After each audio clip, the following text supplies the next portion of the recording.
Today at Across the Fence, we're celebrating Vermont's sugaring season. We'll check in on the upcoming Maple Festival in St. Albans, and we'll meet one of Vermont's maple ambassadors.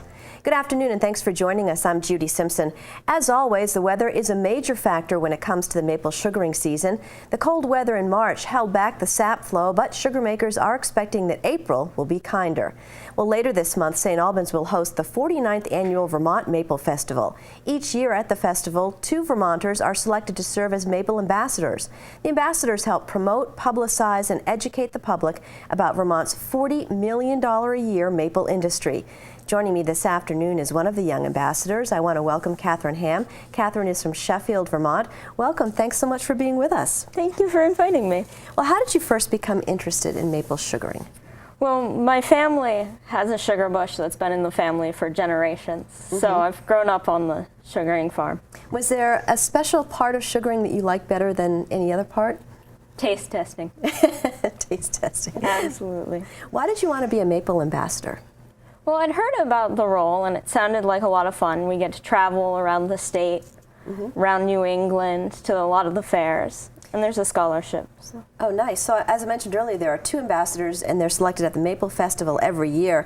Katherine was selected along with Braden Mayo of Hardwick. The 2 ambassadors are pictured here in last year's Maple Parade. Braden was unable to be with us this afternoon because of a previous commitment.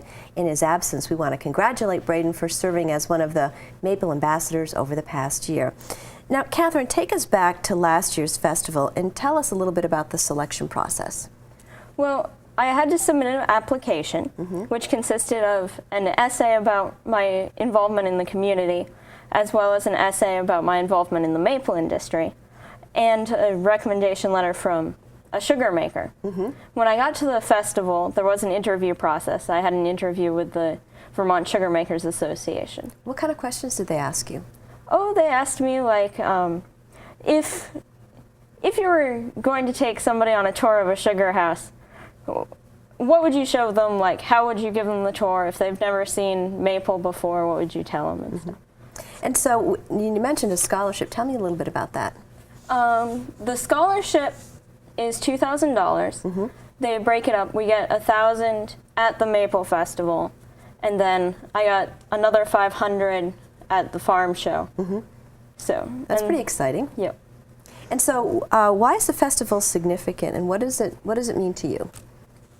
Well, the festival brings in hundreds of people from around the state, the country, internationally, talking about maple, promoting different companies of equipment and things. And I don't know what it really means to me. It's just special. Do you have a favorite part of the festival? Well, besides the food, the parade was a lot of fun. Are you surprised at how so many people are interested in maple sugaring and products that are made by maple? No, maple's an awesome product, so it shouldn't be surprising that people are interested in it. And there are a lot of different maple products. Do you have a favorite or recipe that you like the best? Maple cream pie. I like maple cream pie. How do you make that? It's a lot like making a pudding or a custard, and then you put it in a pre-baked pie shell. That sounds pretty good to me. Well, throughout the past year, you've been involved in lots of different events and activities related to maple. Tell us about some of your experiences as the Maple Ambassador. Well, I got to go to a couple county fairs, Orleans, Addison, Caledonia. Caledonia was a lot of fun. I was walking through one of the trade show barns, and there's a picture coming up here in a minute, of me with the 2001 Maple Queen. I was walking through the trade show, and she got all excited because she saw my tiara and sash, and she was like, "Tomorrow, come back, I'll bring my tiara and we can get a picture together." And so what did she tell you about her experience? She said she had a lot of fun doing it. Yep. And then also, too, field days you participated in? Yep. I rode in the parade in our town's field day. How was that? That was a lot of fun, too. So you were also part of Maple Rama. What is that? Maple Rama is hosted by a certain county each year. Last year was in Franklin. This year it's going to be hosted by Caledonia. And you go around to a variety of sugar houses and look at their operating systems. I learned a lot about their different systems, fuel systems, ROs, and a lot of them have a lot of maple snacks out. So that's pretty good. Yeah. So tell me a little bit about some of the equipment that's used, because I think most people still think it's buckets and horses and wood-fired stoves. Yep. We use taps. We drill into the trees and put in little taps, spouts, and they run the sap into lines, tubing lines, down to the sugar house where we keep the sap in large tanks until we boil it. And how long does it take to boil usually? That really depends. Now with the reverse osmosis machines, they can take out a lot of the water beforehand. The steam away boils, like pre-boils with steam, heats the sap, takes out a lot of the water. So when it actually gets to the flue pans in the front where the process is completed, it takes a lot less time now than it did. We still use wood, so it takes us quite a while. So as Maple Ambassador, you made presentations around the state, including one at Lyndonville Rotary Club? Yep, and I made it a little bit more interactive. I created a Maple Jeopardy style game. Oh, no kidding. Tell me a little bit about that. Well, we split it up into 5 different categories according to the letters in Maple. So we had Maple Math, like P was products, E was like equipment or experiments. That's what it was. And so how did the Stuff like Rotary that. Club do? They did really well. I handed out hard maple candies as prizes. Was there one question that really stumped them? There was. What was that? It was, well, traditionally we've used wood, and now we're experimenting with oil and other new fuel sources.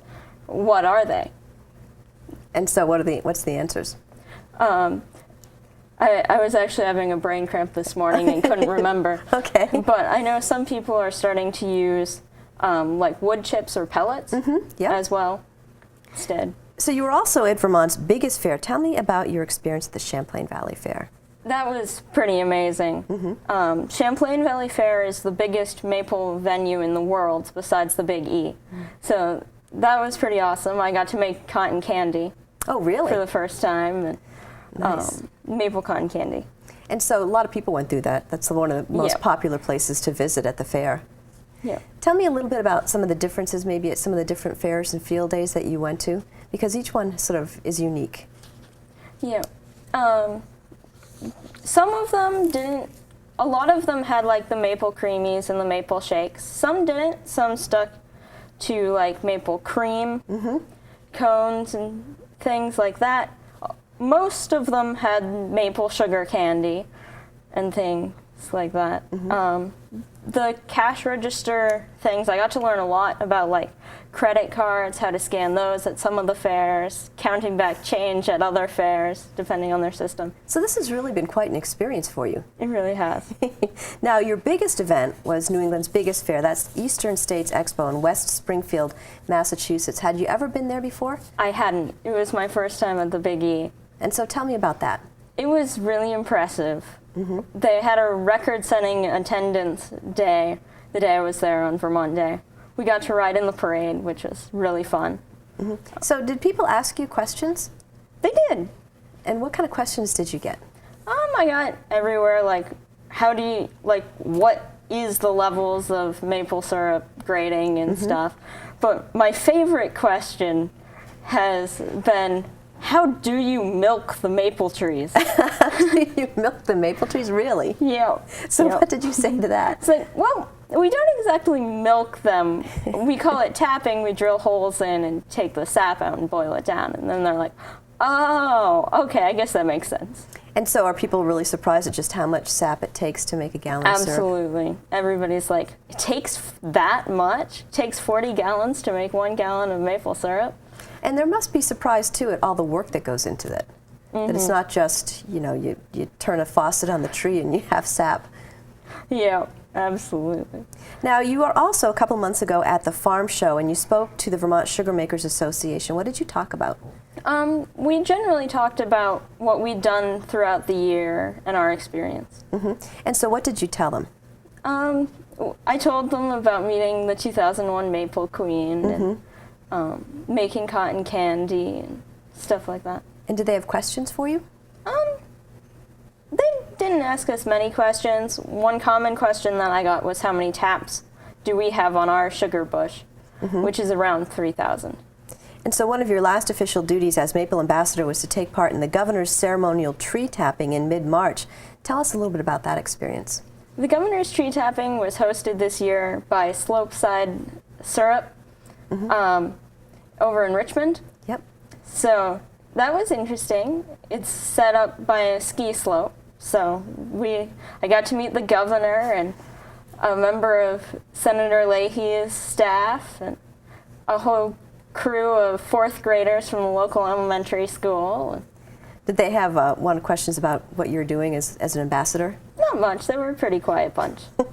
Well, you certainly had a busy year. Can you sum up what you'll take away from your experience as ambassador?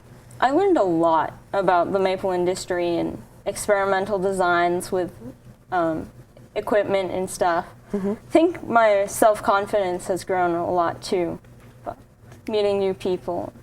I would, you know, especially having to talk in front of people, I would have a really hard time with that. A crowd of people, that I'm not good with that. Do you have any future plans to be involved in the maple industry? My cousins and I and my siblings, I hope we'll be able to keep it in the family. That's wonderful. And what would you say to another young person who might be interested in maybe applying to be Maple Ambassador? I would say they should absolutely do it. It's been an awesome experience, and applications can still be submitted for this year's festival. What are some of the things that people need to know if they want to be ambassador? Some tips for maybe some kids that might be interested. They should know, like the basics of maple syrup, like the grades, especially the new grading system since we switched it. Just like general maple syrup in general, they should. Having worked on a sugar bush has definitely helped with that. So if they have experience on the sugar bush or opportunity to go see that, the process in action, that's a good experience to have. Probably be great for just about anybody to see that. It's really a wonderful process to watch. How about your future plans? I know you're going to be graduating from high school. Yep. I plan to go to school for nursing. Really? And why did you decide on nursing? I really liked helping people, and I had been looking into culinary arts because I loved baking and stuff. But it's kind of, I don't know, I want to be more with people. So I think nursing is a good choice for me. Well, I think that's wonderful. And so once again, before we run out of time, we want to highlight the 49th Annual Vermont Maple Festival. It's coming up April 24th, 25th, and 26th in St. Albans. You can go to the website, vermontmaplefestival.org, for more information about the festival, and the website is also where you'll find the information about becoming a Maple Ambassador. That website, again, is vtmaplefestival.org. And Katherine, before we go, I'd just like to have you mention, too, your family. You have a brother and sister? And an older sister. And an older sister? 2 sisters and a brother. And so tell me a little bit about what the family involvement is when they've got a Maple Ambassador in the family. My siblings have gone with me to a couple fairs and around the state. We all work in the sugar house up in the woods. Well, I think that's wonderful. Thanks a lot for joining us today. Thank you for having me. That's our program for today. I'm Judy Simpson. We'll see you again next time on Across the Fence.